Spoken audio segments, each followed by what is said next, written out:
Accidental international dental implants hospital advanced టెక్నాలజీతో ఎటువంటి దంత సమస్యలకైనా మా స్పెషలిస్ట్ డాక్టర్లతో ట్రీట్మెంట్ చేయబడును. Root canal, implants, aligners, laser treatment మరియు జుట్టుకు సంబంధించిన సమస్యలు కూడా పరిష్కారం చేయబడును. మా చిరునామా beside Bhramarambika Mallikarjuna theatre, Hyderabad. Hi అండి, నేను doctor Megha, cosmetic dental surgeon at accidental. So ఈరోజు మనం అసలు బ్రేసెస్ అంటే ఏంటి, బ్రేసెస్ ఏ ఏజ్ నుంచి పెట్టించుకోవాలి అనేది తెలుసుకుందాము. సో ఈ బ్రేసెస్ అంటే ఏంటంటే పళ్ళకి క్లిప్స్ అనమాట. దీన్ని ఆర్థోడాంటిక్ ట్రీట్మెంట్ అని కూడా అంటాము. సో ఇవి జనరల్గా 7 years నుంచి ప్రిస్క్రైబ్ చేస్తామండి. సో కొంతమంది పిల్లలకి ఏంటంటే థమ్ సకింగ్ అంటే వేలుని నోట్లో పెట్టుకోవడము అండ్ నోటితో గాలి తీసుకోవడం ఇలాంటి హ్యాబిట్స్ ఉంటాయి. సో వీళ్ళలో పెరిగే కొద్దీ ఏం చూస్తామంటే ముందు పళ్ళు అనేవి ఖర్చుకోకపోవడం చూస్తాం. సో ఈ హ్యాబిట్ ఉన్న వాళ్ళకి ఎర్లీగా డిటెక్ట్ చేసి ఆ హ్యాబిట్ ఏదైతే ఉందో సో దానికి హ్యాబిట్ బ్రేకింగ్ అప్లయన్స్ ఇస్తామన్నమాట. సో దీనివల్ల ఏమవుతుందంటే ఫర్దర్గా ఎటువంటి ప్రాబ్లమ్స్ లేకుండా ప్రివెంట్ చేయొచ్చు. అండ్ ఇంకొంతమంది పిల్లల్లో ఏంటంటే పాల పళ్ళు అనేవి ఊడాల్సిన టైంలో ఊడకుండా ముందే ఊడిపోతూ ఉంటాయి కొంతమందికి. సో ఇలాంటి సిచ్యువేషన్స్లో ఏమవుతుందంటే మనకి కింద వచ్చే పర్మనెంట్ పళ్ళు అనేవి సరిగ్గా రావన్నమాట, వంకరగా అలా వస్తూ ఉంటాయి. సో ఇది ప్రివెంట్ చేయడానికి స్పేస్ మెయింటైనర్స్ అని ప్రిస్క్రైబ్ చేస్తాము.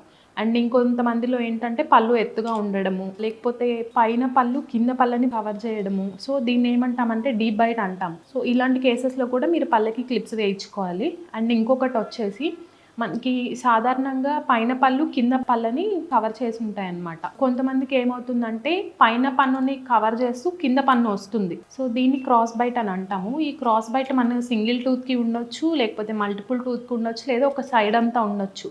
సో ఇలాంటి కేసెస్లో కూడా మీరు క్లిప్స్ వేయించుకోవాలి.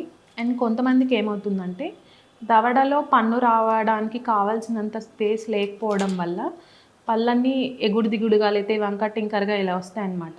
సో ఇలాంటి అప్పుడు కూడా మీరు క్లిప్స్ అనేవి పెట్టించుకోవాలి. సో చాలామంది ఏమనుకుంటారంటే ఈ clips treatment only beautiful smile కోసమో లేకపోతే ఏదో అని అనుకుంటారు, కానీ అది కాదండి. సో ఇప్పుడు మీకు పళ్ళు అనేది అలైన్మెంట్ కరెక్ట్గా ఉంటే మీరు క్లీన్ చేసుకోవడం ఈజీ అవుతుంది. సో మీరు ఫర్దర్గా వచ్చే డెంటల్ ప్రాబ్లమ్స్ని కూడా ప్రివెంట్ చేసుకోవచ్చు. సో ప్రజెంట్ మనకి పళ్ళ క్లిప్స్లో 2 types ఉన్నాయండి.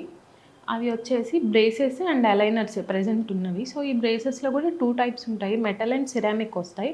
సో బాగా ప్రజెంట్ ఉన్నవైతే అలైనర్స్ అనమాట. సో అలైనర్స్ అనేవి అసలు చాలా తక్కువ టైంలో అయిపోయే ప్రొసీజర్ అండి. సో మనకి ఏంటంటే ఫస్ట్ ఒక స్కాన్ తీస్తారు. సో స్కాన్ తీసిన తర్వాత దానికి తగ్గట్టుగా మనకి ల్యాబ్లో అంతా ప్రాసెసింగ్ చేసి మన దగ్గరికి ఒక ట్రేస్ లాంటివి వస్తాయి. సో ఇవి మీకు ఎంత అయితే కేస్ కాంప్లెక్సిటీ ఉంది దాన్ని బట్టి మనకి సెట్స్ అనేవి డిజైన్ చేస్తారు.